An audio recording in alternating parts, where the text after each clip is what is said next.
Kevin Simon. Y'all know my co-host. Thumbs up, John. How you doing, buddy? Doing good. I'm doing all right. And Wade, y'all know Wade. Wade, how you doing, man?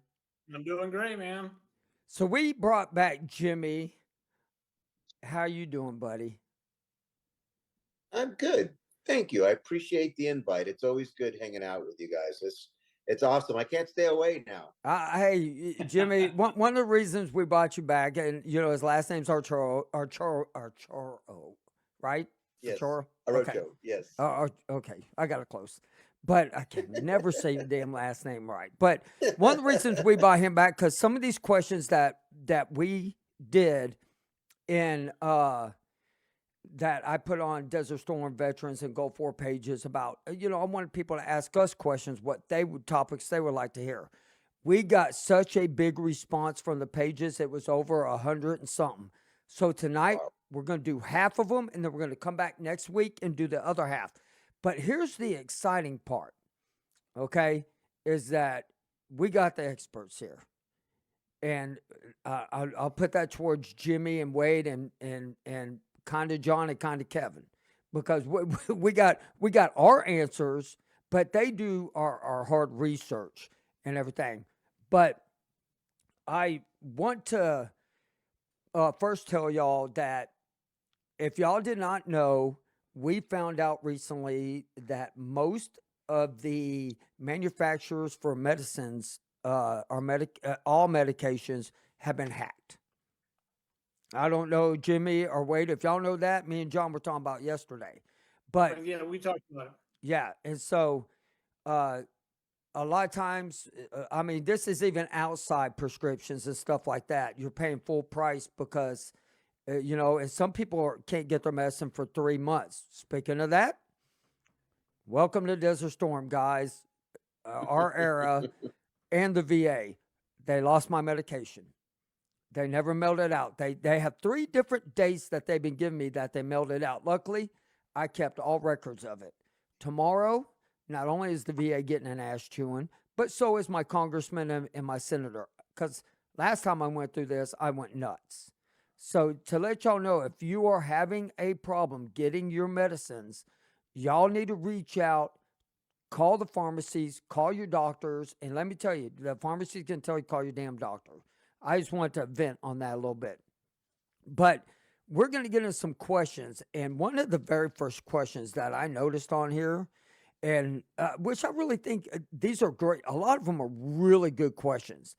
And one of them was kidney disease. And I mean, have any of y'all from Desert Storm, Wade, John, have y'all ever checked your, what is it, EEFGR? Have y'all ever checked that? No, I have not. So everybody who is listening tonight and listening in the future, one of my shipmates, I was telling her I have renal kidney disease. And I said, have you ever checked if you have renal kidney disease? And she's like, no. I said, tell me what your EEFGR is. She's at stage 3. Also. Wow. And I'm at stage 3.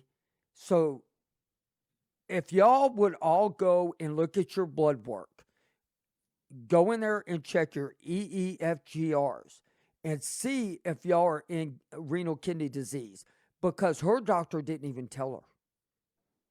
And so, and that's frightening. That's frightening when your doctor, and a lot of us are having kidney stones. So there's so many factors because, a lot of them say, my doctors tell me it's from the conditions out during the Gulf War is what's caused my kidney problems. And so, I can't deny it. From being out in the heat, get dehydrated so many times and everything, that will. And so, and Jason put down here, he has foamy urine. I do too. So y'all need to check y'all's EEFGR, because a lot of y'all. Jason was Navy as well, right? Navy as well. Okay. And so, especially, I would like to compare it to y'all's being in the Army, but a lot of the Navy people, y'all need to check your EEFGRs, because a lot of doctors are not telling their patients that they're in renal kidney disease. So just to let you know. And then John, what was the next one? Well, we've talked about there's one on there. They wanted to know, well, okay. Oh, okay. So what is the prognosis of our life expand with Gulf War veterans? Wade. Wade. I kind of like I talked to you last night, Kevin, and I'm sure Jimmy will probably jump in on this, but I take a hard line on this. I was kind of young when I went there. I'll be 55 this year. I have my own issues. We all have our own issues. So I just for shits and giggles, I looked it up. Average life expectancy in the United States for a male is 73 years old, and for a female is 79. And that's nothing to do with Gulf War illness. That's just straight life expectancy. For me personally, I do not wake up in the morning and I do not dwell on this. I try to live the best life I can every day. And by God, if I can make it another, I'm 55. I think I'm doing pretty damn good. If I can make it another 20 years, I've made it past the goalpost. So the biggest thing is, they always tell you, don't let it be a mind screw, especially in basic training, man. You cannot let it get to you every single day. I mean, get out there, get off the damn computer and cell phone, get some fresh air and put this away. This is fun. When we do this, this is informational. It's time for us all to get together, but give that mind a break. You cannot live this every day. I agree with that. Jimmy, you want to add something onto that? A couple of things Wade said is right on point. In sharing with the group, what is important is that we are all individuals. We are all our own vessel. So extremely important for military, non-military. Your medical history and your medical experience has to be something that you entrust with a clinical professional on the other side that can walk you through all these things, like these levels, these blood sample levels, and these considerations for life expectancy and anything else. This is a private conversation between you and your clinician, and to understand that a clinician is going to manage your concerns about life expectancy with a number of modalities, mental health, quality of life modalities. And that's it. Well to be expected, unless they find disease. And if they find disease, then that's a specialty care conversation if you're using a VA doctor. So again, it's that individual. We're not saying here that this is an outcome from Gulf War illness. It's just something that happens in life. Medicine happens in life. So, life happens in life. Yes. Approach it with your eyes wide open, and then the latter part of your recommendation, Wade, is I love the idea of just get out, move, get going. Just dwelling on these things is not going to help the individual, but don't go it alone. I mean, we do have clinical people. We have one another. Even if it's this group of folks right here on this call, we have one another. But remember, the first principle is always just seek first to understand, then to be understood. A real famous guy named Stephen Covey said that. So, I like that. Well, and also this right here, your cell phones. If you're on it 24/7, you're watching, Fox News, CNN, MSNBC, any of the news stations out there, that's depressing enough. That kill you short term too, because it's going to stress you out. Stress is the number one killer of most people. It can cause heart disease, all kinds of problems. And so now, with that being said, also smoking, drinking, dipping, like you said, quality of life is how, don't be 70 wishing in your 50s that you would have taken good care of your body. That's how I look at it. Think now for the future. I mean, it's no different than your finances. Do you want to be broke when you're 70, or do you want to have a retirement? That's the best way of looking at it. Kevin, and real quick, I like my cups, guys. I love them. Everybody's commenting. Look at the size of that cup. All right, what were you going to say, Wade?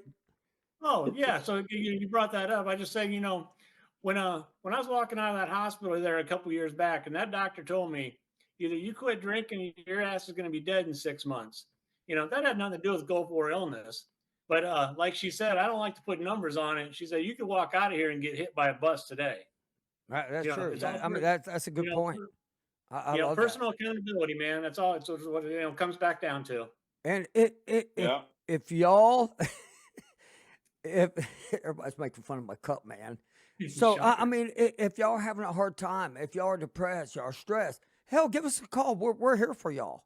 I mean, y'all all know I give out my phone number. I have no problem talking to anybody, non-vet or vet, or anything like that. All right, John, what's the next question? Well, this will be kind of a short one. People, well, I shouldn't say short. They wanted to, somebody asked why we as Gulf War veterans have so multiple issues with our bodies. Nobody And knows. that's a pretty loaded question. The bottom line is we were exposed to a lot of different things in the Gulf. As Wade just, Wade and Jimmy said, you just got to take care of yourself. We don't, if we knew the answer, we definitely share it. Taking care of your body. And some people might want to argue the point, well, I exercise, I eat and drink right, and I know we have fellow veterans that take great care of themselves, but still suffer issues. And a lot of it can be mental. So there is no quick answer to that question. Well, There's just actually, not. there is.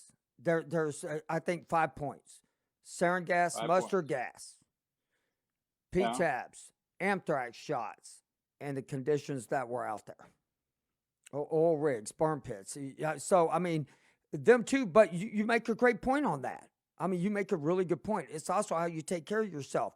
Because me and Jimmy were talking earlier, and Jimmy, I want you to kind of explain this because you had a great point when you were talking about how the chemicals, may have gone out, but what it messes with our cells, long term. So go over that a little bit for me. Yeah, thank you, Kevin. One of the avenues that are being pursued by a number of Gulf War illness researchers is differentiating between inflammation in the body, all inflammation, and then dysfunction, specifically mitochondrial dysfunction. And they were balancing between the two. Is inflammation just exist because of Gulf War illness and our environmental exposures? Or is it a result of the exposure exacerbates the cells, specifically the mitochondria? Mitochondria is a fancy name for batteries in a cell. It creates the energy that we run on. And it's hypothesized that this process, this energy transfer process, may be interrupted with a fight or flight or injury because of the multitude of exposures, many things that we were exposed to in the theater. That exposure may have created what's called oxidative stress, and oxidative stress then may exacerbate the chronic fatigue syndrome. And there we have that mad thing of what's called chronic multi-symptom illnesses. And it's interesting, John, I like how you laid up that multi-disease, because just in name alone, Gulf War illness is explained as chronic multi-symptom illnesses. This is what makes the condition so elusive, because when you walk into a standard patient-aligned care team, nurses, doctors, or some I know refer to that doctor as PCP or primary care physician, man, we walk in, we're fired up. We've got all of these things that we have complaints about. Complaining about my executive functions, post-exertional malaise, my stomach, bloating, gas, diarrhea, full body pain. Most clinicians, not most, I'll retract that. Some clinicians, maybe younger, maybe not as experienced, maybe one that's not experienced in environmental exposure, may say, they won't say, a doctor has too much ego to say, I don't know. But they should be saying, I don't know. Yeah, they should be saying, I don't know. They should be saying, this is really tough. Imagine your head. Imagine that clinician. And, wow, I can't diagnose that. You're a freaking loser. You can't diagnose that. But the truth is, it's undiagnosed. That then is part and parcel of walking the pathway to specialty care. See, that specialty care doctor, they know what that sounds like. That young physician or that primary care doctor going, ah, man, this thing's kicking my ass. I don't know what's going on with this guy. And then that specialty care goes, well, tell me a little bit about you, because they're not reading your VA medical health records. Your CPRS, they're not reading that. They don't have time. We got 15 minutes with you. Tell me a little bit about you. Hi, my name is Jimmy Orocho. Yes, I'm a veteran of 1990, 1991 Desert Shield, Desert Storm. Usually that clinician, that specialty care doctor is going to stop you right there. They're going to find, they're going to find the center of gravity. It may be neurology, maybe it's that chronic fatigue. They get to pick, and you start there. You may go to pulmonary, you may go sleep studies, but it's time to start doing higher specialty care level diagnosis in order to work down through there. The outcome, we know because of just the history, 33 years worth of history. We can't wash away in the past. We've got a lot of clinical and research evidence sitting on the front of the chair right now. Sitting on the front of the chair. 2 days ago, the Centers for Disease Control did an ICD discussion. The ICD is moving forward. The ICD process is moving forward. That's a code for Gulf War illness in its entirety. That's working through the system. Is it late? Hell yeah, it's late. Am I pissed about that? Not pissed, but I'm let down. How about that? Yeah, well, I'm going to give some kudos to Christy for that, because Christy has really been working hard on that, and I'm so proud of her. I don't know if she's listening, but maybe she'll hear that. Yeah, she's probably on, but I know Christy has been really working hard on it. She's been making a lot of calls. I mean, she is kicking some ass. And so, but that also leads into my next one. Okay. The next question that we had, and to me it's an important one because I have two different answers. How much money have we spent on researching for Gulf War illness? The first one was $215 million. The second one was $420 million. And I'm going to say this from my standpoint. I don't, this is how I feel about it. I believe in research. I think we need research. There is some stuff coming out good that Wade's going to talk a little bit about what he's going through now, and he's liking it. But the research that I have done has not done anything for me. I can't do the research that Wade's doing because I have renal kidney disease. And I can't do the one at Nova because I have renal kidney disease. And so y'all are going to have to be the ones that go in and do it for us until we find out how it affects our kidneys. But this is how I feel about it. And everybody here, until my doctor looks at me and says, Kevin, I know what happened to you during the Gulf War, I have a hard time about researching, because researchers are finding all kinds of stuff, but the VA don't know anything about it. You go to your doctor and you ask them, what do you know about Desert Storm vets? And well, we don't know anything. I mean, it's true. I mean, until, I know, Nova's doing a great job. Dr. Glum's doing a great job. And, Wade, help me with it. Ross Camp is doing a great job. Ross Camp, yeah. Yeah, and I know they're all doing good jobs, but until our doctors know, and I should not have to educate my doctor. My doctor should be damn near educated. 33 years later, that's how I feel. And that's how I feel about every politician in Congress and the Senate, presidency, all of them. It took y'all 30 years to even come out and say Gulf War illness. If you don't believe me, go watch the movie, The Gulf War.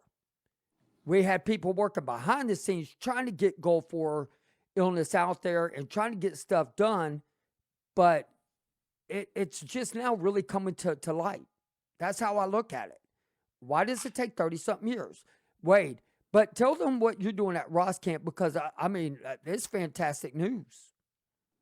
Oh, yeah, I'm doing their they needed one body to finish up their study. I was available, I could do it, so I went ahead and jumped on. Like as far as disheartening about research, kind of like what you were saying, Kevin. So I was just down there a couple weeks ago. and on this research, and that's how normal research goes. You either get the real deal or you get a placebo. I could definitely tell, and I've done enough of these that I could definitely tell that the last pills I had were a placebo. I can tell that this time I'm getting the real deal. I feel like I'm getting a positive effect, but so I had a little time. I asked a few questions. I've always asked questions, probably annoyingly. But I said, so what happens if your study comes back and it didn't meet what you were looking to get? One, is a paper going to be written? And two, nobody's ever going to hear about the study because it flopped. It didn't get what you were looking to do. Or two, it's a complete success, but one, this nutritional product that you're offering is, one, not available to the general public, and two, how many years is it going to take to get it into the VA system? Right. So either way you look at it, it's a foobar. See what I'm saying? Yeah. So that was kind of just discerning to me. They're doing the best they can. There's a couple other ones. I'm not a big one on the placebo. And that's because of just starting with Dr. Nicholson. You know, he sent me the product, try it for 6 months. You tell me, fill out the forms along the way, and you tell me how it works. I like it. I get that's not, they don't that's not legitimized research. One thing I did want to throw out there, though, and Jimmy may or may not be aware of this, but I just thought it was an interesting fact. Dr. Nicholson did make me aware of a paper that he wrote back in 2014. So what are we looking at? 10 years ago. He wrote this paper. You're freezing up on us, Wade. In a great exact. But back in 2014, yeah. Oh, yeah, you're freezing sorry, up on us. Yeah, yeah. So in Kevin? 2014, when he wrote this paper, what and it's just now getting out there. No, it was published in 2014, but he Okay. had mentioned quite a few of these nutritional supplements that we are just now getting around to researching, which I find very interesting. Well, see, so he was ahead of the ball game 10 years ago, and we're researching the nutritional supplements that he had recommended in his paper. So as far as I'm concerned, I'm following his lead personally. I will follow everybody else and I will test with everybody else. But as far as I'm concerned, he's a pioneer. right. And But he was blacklisted. That's how he was on the show. Right. Yeah. Exactly. No, totally. And right. And so yeah, I just thought that was interesting when I read that paper, that the things that he had mentioned in his research paper, the substances, the nutritional substances, are what we are now researching literally today. And this is why I don't call it Gulf War illness. I don't call it Gulf War syndrome. That's why I call it Gulf War side effect. Because right now, until they tell me exactly what caused it, what's done with it, it's a side effect. Until they tell me, yes, you definitely have Gulf War illness, because if my doctor doesn't tell me, I'm going to call it a side effect. That's just how I feel about it. And before I get on my rant, John, go to the next question. Before I get mad. This will be a bit of a brief conversation. People want to know a little bit about why care in the community isn't the same across the country. And maybe we can talk a little bit about care in the community. I'll start off. Care in the community simply means that either the availability specialty isn't close by where you live.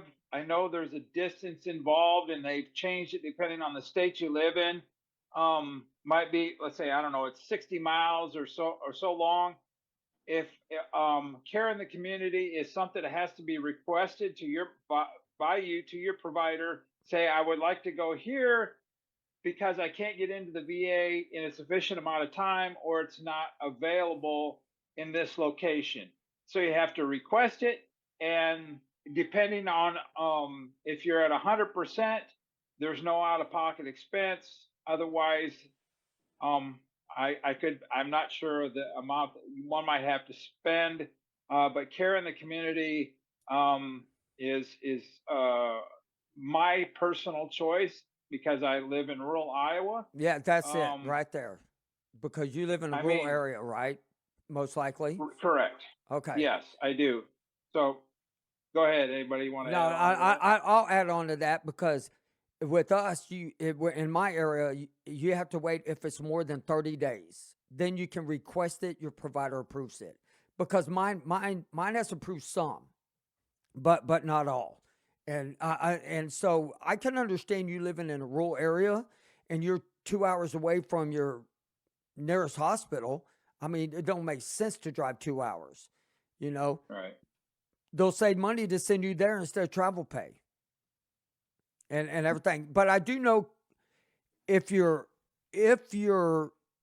approved for, even if you're at 70%, but so let's say my kidneys are covered under the VA, and I'm only at 70%. I ask for community care for that specialist. They cover it because that's a disability under the VA. And that I do know because I had to go there one time, and that's how I learned it. Learned about it. And so, next question, John. Let me jump on that. Let me jump on Okay, the jump on it. back of John's comment. Sure. Go ahead. Yeah.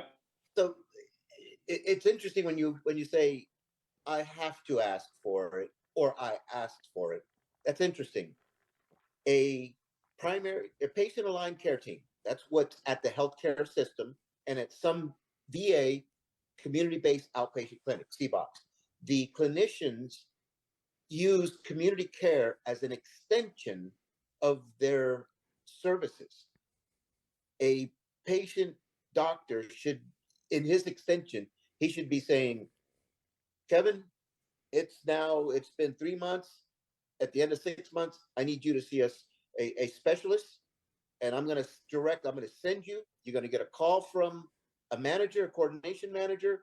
We're going to solidify where you're going, when you're going to be there, what time, and that appointment's going to happen by the numbers. Even to the point, like let's say that there's a doctor you normally see at your hospital, but let's say the doctor got sick, or he quit, or or left, some issue.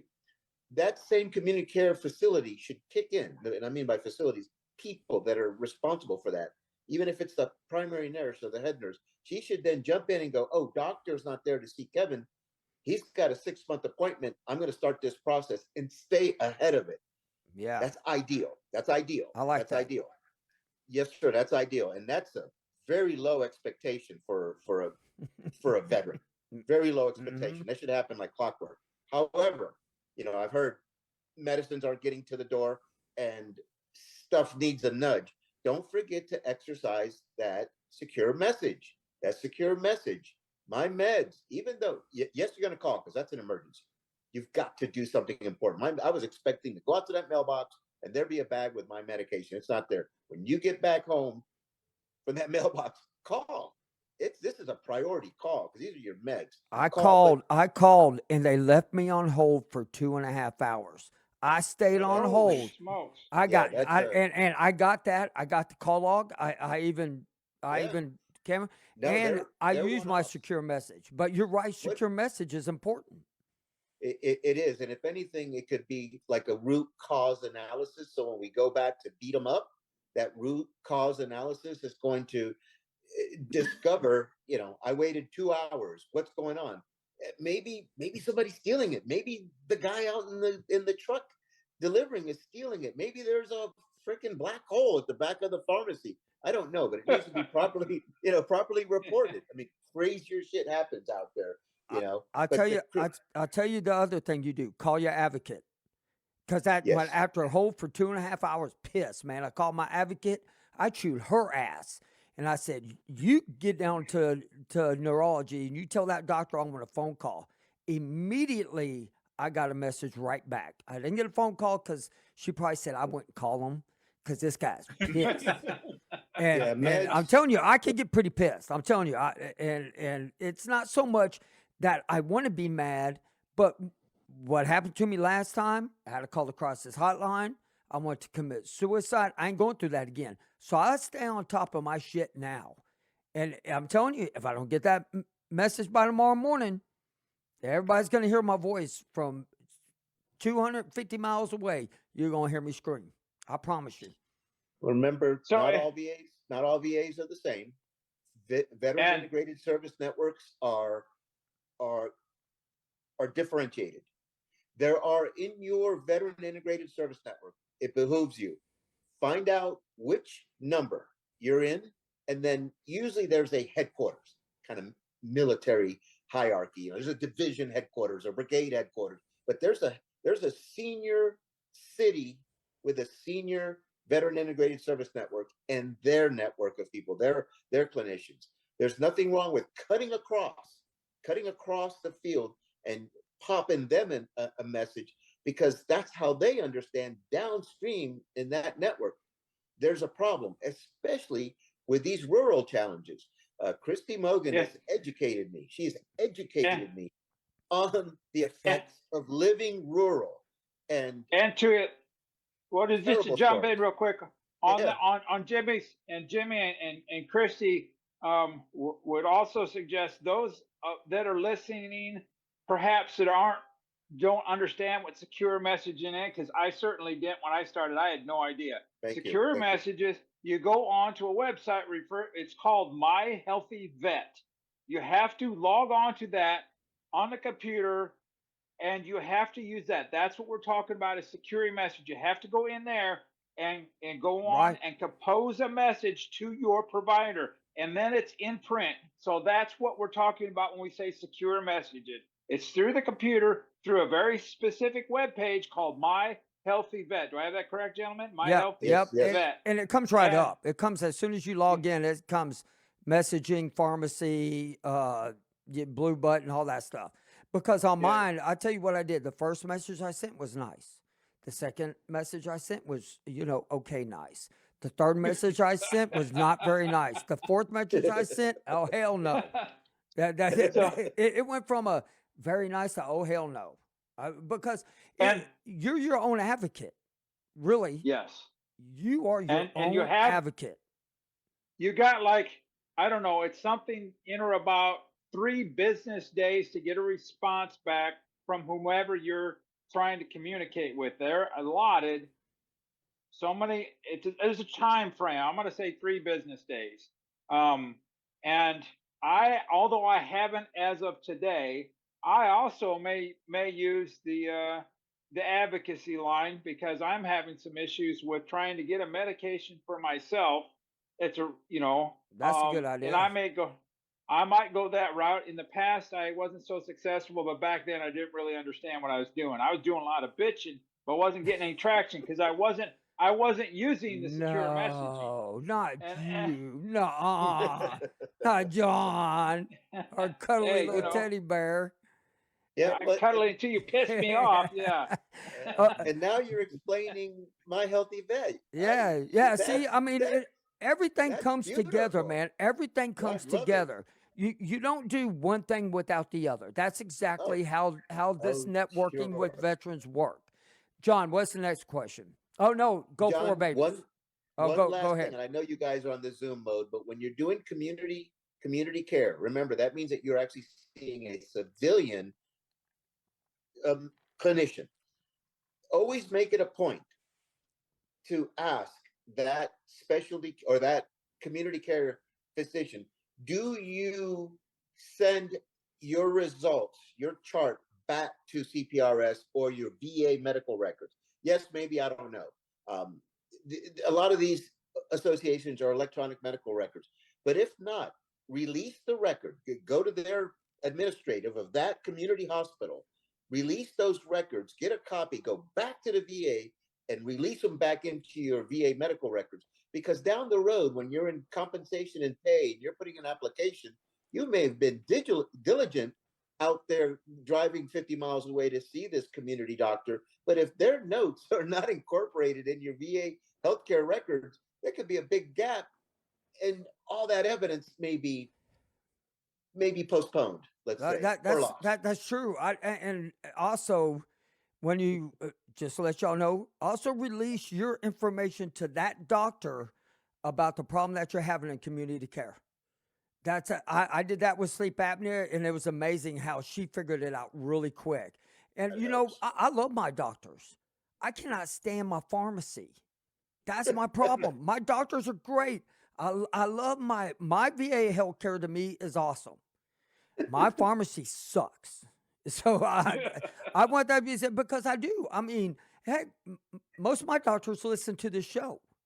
And I hope my neurologist says, "Hey, get my medicine to me, please, please." Okay. Well, let's be kind to Veteran Health Administration. But what vision are you in? Do you know What? what vision? Veteran Integrated Service Network. It has a number tied to it. I'm in Vision 8. We're I in have no Florida. What idea. the I heck have are you no idea. talking about? No Yeah. idea. Just explain Yeah. it to you. Yeah, do tell, Jimmy. Now you open up this can of worms. What the now. heck, Jimmy? You've been holding out on me for how many podcasts? Oh, well, we go very granular, but yeah, it's what the VA does is they group what are known as Veteran Integrated Service Networks, and that's a group of healthcare systems, so hospitals, usually in your state, but they may straddle state lines, and then a group of CBOCs, community-based outpatient clinics, and that together is called a Veteran Integrated Service Network. I'll send you a hyperlink so you could find yours.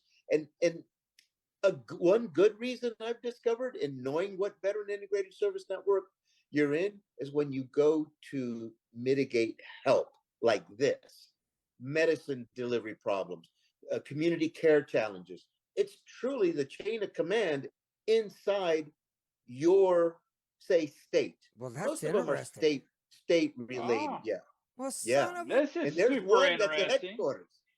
Well, Oh, snap. looky this. Oh, wow. Okay. Oh, snap. All right. There you go, right there. And so, my mom got on my case because my language used to get real bad. So she started saying, oh, snap. So that's my new Oh, thing now. snap. So if I say I'll snap, it really means, oh, shit. Oh, I got shit. you. I got Okay. you. So now, I'll get you that. I'll get you a link. Gulf War babies. I saw a lot of them on there. They want to know about, how did they transfer to Gulf War babies? How did this happen?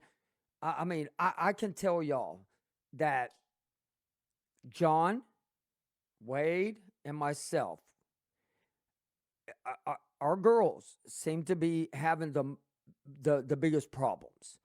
And I mean, I remember when my daughter went in and they were running every test under the book and they couldn't find anything. I said, I'm telling you, they're not going to find anything. You got Gulf War illness. And that's when my daughter started learning, like, oh crap, what is Gulf War illness? And Gulf War side effects, sorry, because we passed that crap on to our kids. And I mean, it could have been from, bringing your clothes home. It could have, a lot of it could have been from, armored cars and all that coming back from Desert Storm that weren't properly cleaned, or, a lot of stuff.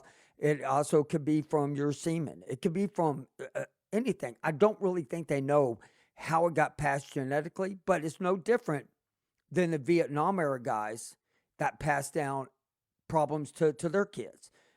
And they found that there could have been some similarities there. But I do believe they are doing some studies they're really starting to look at the Gulf War babies.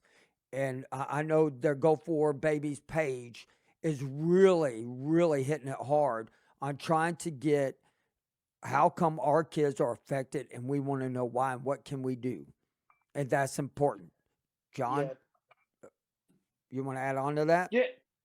Well, no, I mean, yes, there's a lot of unknowns. I mean, my daughter has had she was conceived immediately following the Gulf War. She's had problems ever since she was an infant. She had stomach problems from day one. But to be honest, it wasn't until the last couple of years while we've been doing this podcast, we kind of probably put two and two together because we never thought about it. Just like I didn't understand what was going on with my own body. You kind of learn after you talk to other people. That's what we're doing here. We just learned something from Jimmy. I had no freaking idea. Yeah, Thank Jimmy. you, Jimmy. Thanks, Jimmy. And so I mean, it's like anything. It takes basic communication and like, oh, what the hell? Why? Now, back to what Wade, when we were talking about taking care of our self-care. I tell my daughter, and she's fully aware, you have to do your level best to take care of your person.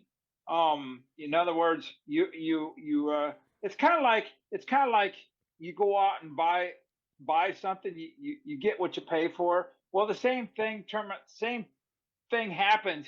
You get what you put in your body. If you're just going to put a bunch of garbage into your body because you're so, you know, you don't want to take the time or whatever to put the proper food into your system, you're going to have more issues because it's garbage you're putting into your body.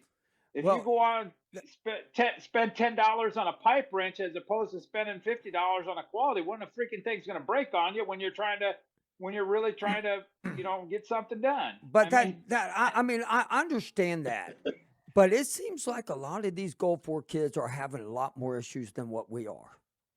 Some of them are. yeah, If you go in and you see with what, when they're kids, we're the ones feeding them, we're the ones taking care of them.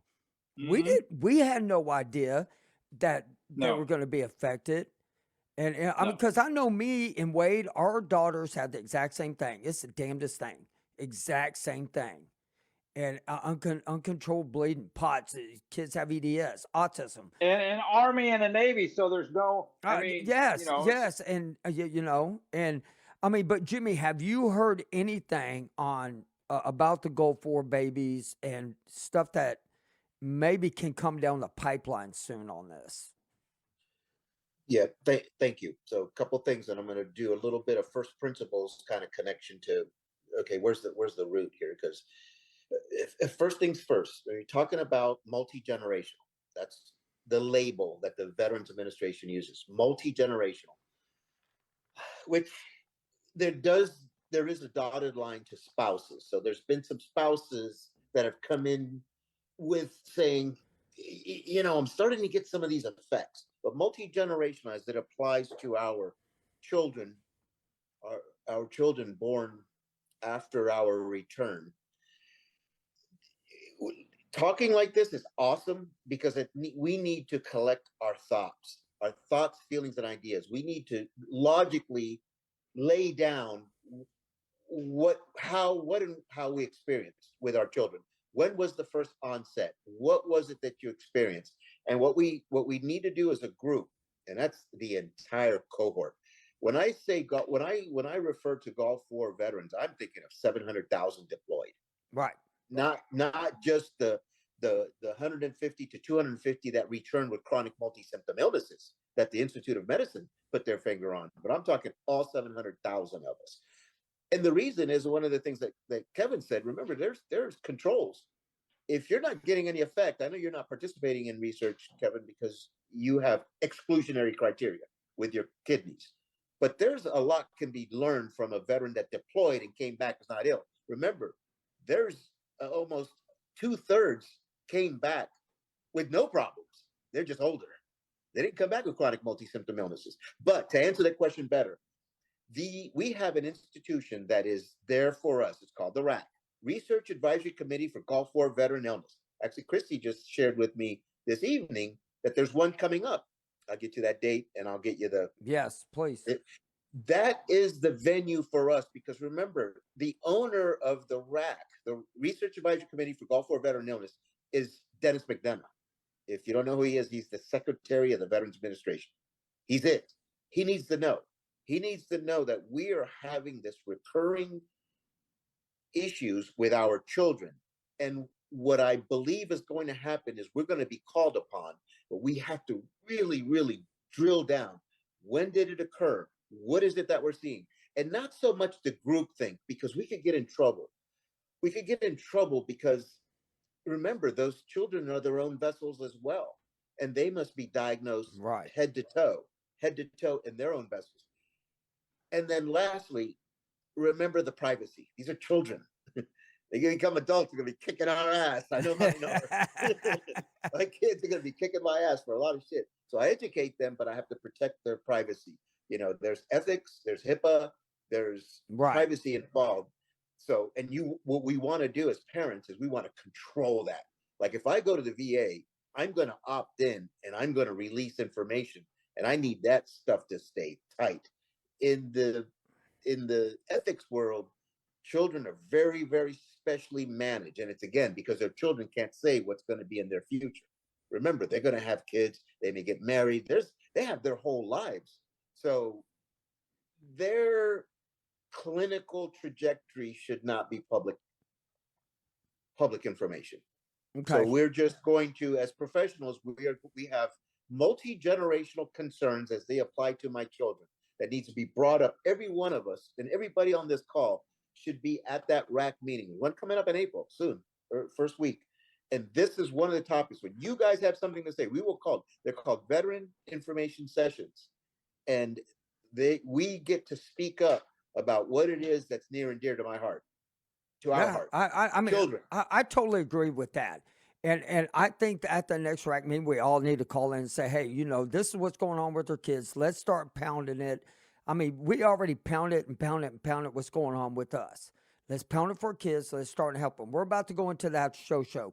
But listen, next week, we're going to be right back here answering the rest of the questions. If I didn't answer, talk about your question, I will be on next week and we will bring it up. But if you do have questions, please go into my messenger, send me some messages about what you would like, for us to talk about. Also, it's not too late. Please give us your questions because this is important. This is what this podcast is about. If you want to come on the show, please send me a message. I would love for you to come on and everything. So right now we're going to go to our show, but y'all please go to our YouTube page. We take this episode down, right after it's done, but go to the YouTube page, like and share, subscribe. We're trying to build it up, and email me at kevinsimon@gulfwarsideeffects.com. And I mean, Jimmy, thank you again. You'll be here next week. Wade, thank you. You'll be here next week. John, you'll be here every week. Thank you. And and for everybody who is typing into the section, y'all keep typing. And thank y'all so much for being on tonight. I mean, this was an awesome show, and next week's going to be just as good. Thank you. We'll see you next week.